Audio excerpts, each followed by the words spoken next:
Сәлем достар, қалдарыңыз қалай? Бүгін мен сіздерге бір заттан жасалатын балмұздақ жасап үйрететін боламын. Ол үшін бізге тек қана банан керек. Ол үшін бізге осы бананды турап алу керек. Пышақты ұстаған кезде абай болыңыздар. Осылай бананымызды турап болған соң бетін пищевой пленкаға орап, 2-3 сағатқа морозильникаға саламыз.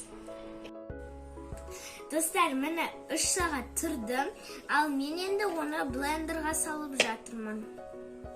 Оны морозильникадан шыққаннан кейін блендерға барлығын саласыздар.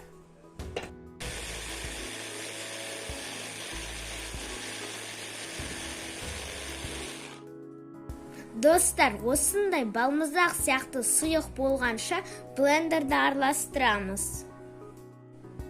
Міне біз балмұздағымызды 2-ге бөліп алдық. Енді мен бұның біреуіне бір чайный ложка какао қосамын. Сол кезде ол шоколадный болады. Достар, менің мороженыйым дайын. Біреуі шоколадный, ал біреуі сливочный.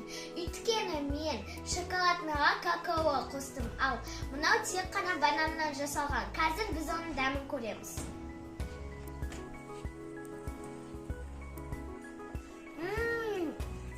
Осындай үйде бір ғана бананнан жасалатын мороженое жасап көріңіздер. Күн ыстықта жеуге пайдалы. Бәріңіз пока!